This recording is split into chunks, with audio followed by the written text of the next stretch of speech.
pidió que lo acompañaran a dar una última vuelta por su bello jardín.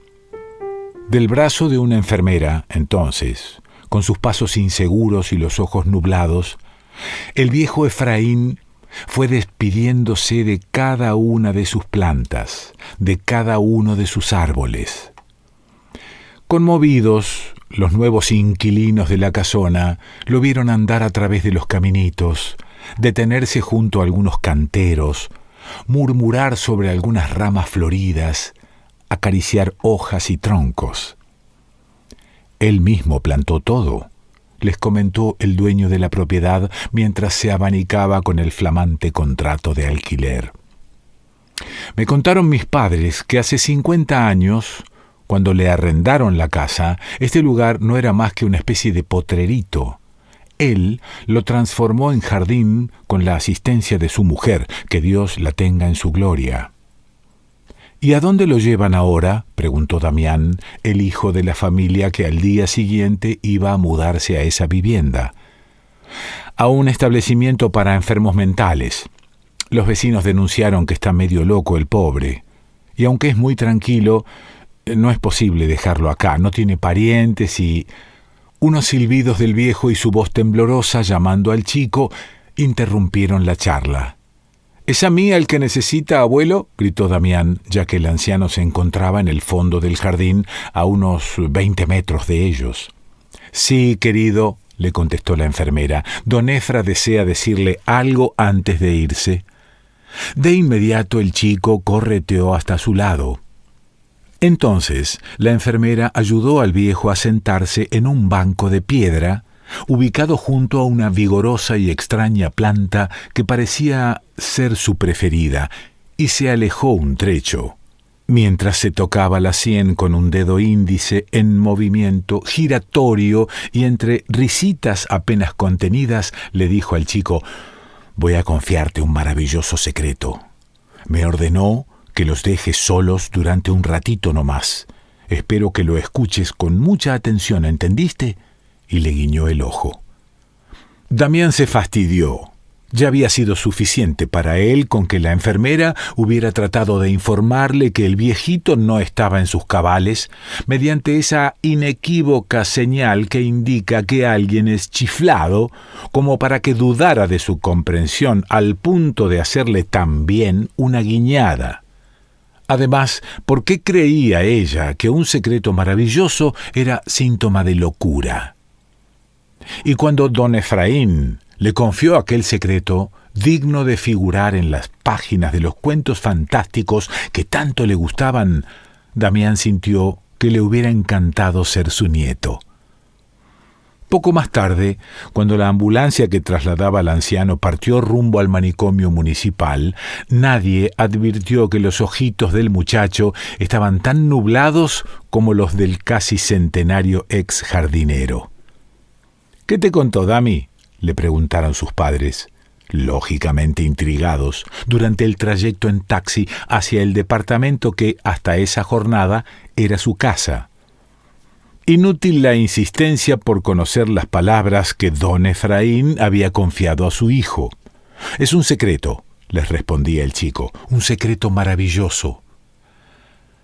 Ya había pasado un mes desde la mudanza del estrecho dos ambientes que ocupaban a partir de su casamiento a la amplia casona, cuando la mamá de Damián descubrió el baldecito de juegos de su hijo que el nene conservaba oculto en el galpón del jardín. Entre las mangueras estaba, tapado con una lona, abajo de la estantería donde habían quedado las herramientas, los frascos de fertilizantes vegetales y los tachos de abono de don Efraín. Se dio cuenta de que el nene lo había escondido intencionalmente al ver el contenido.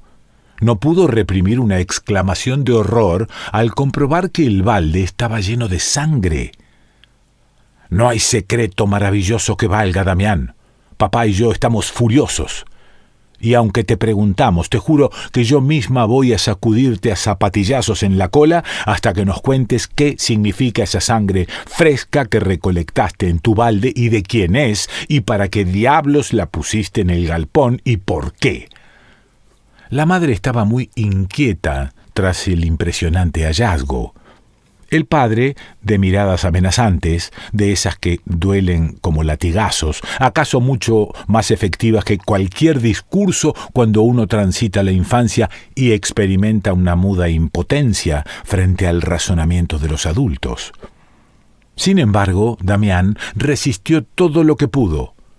Su ser se rebelaba ante la inminencia de la traición a la promesa que le había hecho a don Efraín. Su mamá empezaba a quebrar su silencio con la contundencia del cachetazo cuando el chico no soportó más esa situación que consideraba injusta y les gritó: «¡Párenla de una vez! No aguanto más. Mi secreto es maravilloso y lo seguirá siendo aunque me pelen a tortazos, pero sé que no van a creerlo». Y tenía razón, aunque sus mayores no lo admitieran, porque los padres se rieron cuando, por fin, su hijo les refirió de pe a pa todo lo que Efra le había revelado. «Ay, Dami, ¿por qué no nos dijiste esto antes? ¡Qué amargura nos hubieses evitado! Ese viejo está loco.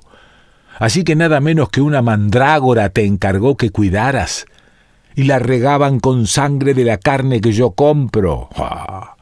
Ahora mismo vamos a arrancar esa planta del jardín, será muy atractiva y no es responsable de los delirios de un insano, pero ya vas a ver cómo hoy se termina su asqueante tarea, hijo. De raíz la vamos a sacar y listo».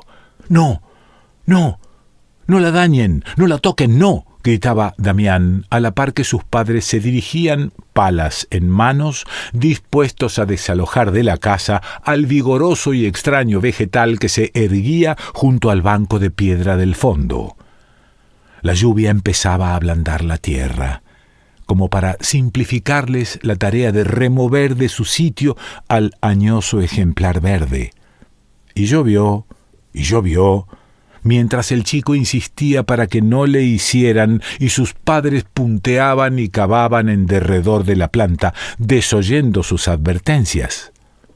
Cuando la policía llegó a la casona y allanó el domicilio, convocada al lugar por el vecindario que se había alarmado al escuchar los ruidos de Damián primero y otros escalofriantes y no humanos después, entremezclados con los del matrimonio, se las tuvo que arreglar como pudo ante ese cuadro espantoso, de piernas y torsos semihundidos en el barro del fondo del jardín que habían removido, medio enredados entre el follaje de una planta que mostraba al aire sus raíces y estrangulados por sus ramas yacían los padres del niño.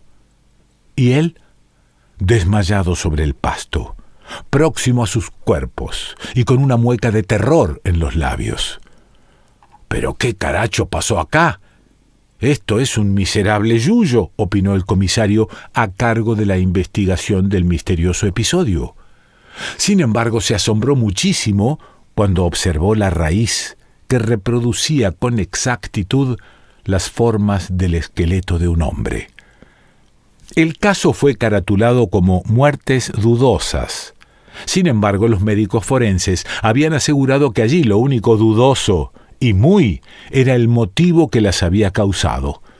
Si bien no podía negarse que ambos esposos habían sido víctimas de sendos ataques al corazón repentinos y fulminantes, no lograban convencerse de la causa, de esa versión de Damián disparatada como pocas.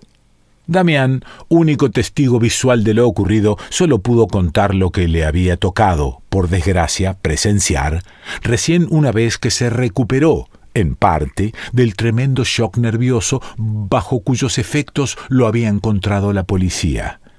Y el nene reiteraba entrecortadamente que a sus padres los había asesinado esa planta del fondo del jardín, que era una mandrágora a la que jamás debían de haber arrancado porque existía una maldición que recaía sobre quien lo intentara, la muerte irremisible.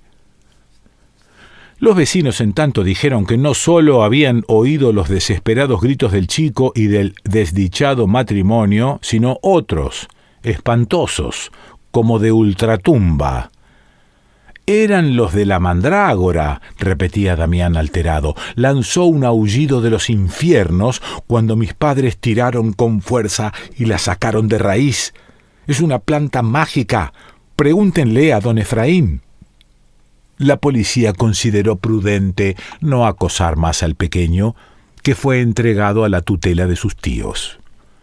El comisario, entretanto, continuaba intrigado por toda la historia y, a pesar de que sabían que iba a interrogar a un demente, decidió visitar a don Efraín. El viejo se mostró muy consternado cuando se enteró de la tragedia. Dijo una cantidad de incoherencias y lloró bastante hasta que estuvo en condiciones de referirse a la maldita planta. Claro que era una mandrágora, ignorantes. ¿Por qué se burlan de mí? ¿Acaso no murió el matrimonio cuando quiso arrancarla? Nunca. Nunca debieron hacerlo. Y eso que yo le dije al chico que la habrá regado con sangre cada 3 días como le indiqué. No, yo no la planté. Ya crecía entre los matorrales del fondo cuando alquilé aquella casa. La reconocí de inmediato y alerté a mi mujer acerca del peligro que representaba si tratábamos de arrancarla, pero también de la salud y felicidad que traía a quien la atendiera amorosamente. Y fue ella la encargada de regarla hasta que la perdí a mi pobre vieja. 3 veces por semana lo hacía, exprimiendo carne de vaca, de chivo, de murciélagos, de lo que consiguiéramos, porque antiguamente su tierra era fertilizada con los hilos de sangre que caían desde la boca de los ahorcados. Esa misma sangre que la había hecho brotar por primera vez, como arte de magia. Sus raíces albergaron las almas de los ajusticiados allí, por eso tenía que ser intocable. El comisario tuvo que reprimir sensaciones de incredulidad y repulsa ante lo que estaba escuchando y fingir un absoluto crédito hacia las palabras del viejo. Así fue como don Efraín completó su relato. Días más tarde, el comisario comprobó que en el terreno donde ahora se levantaba la casona en la que había ocurrido la desgracia, había existido, en el siglo pasado, un patíbulo.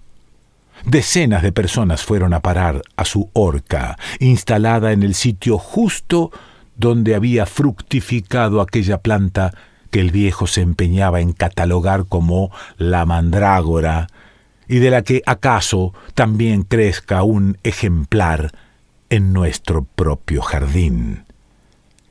Lo que es yo, ni por todo el oro del mundo me animo a arrancar un arbusto desconocido. Elsa Bornemann.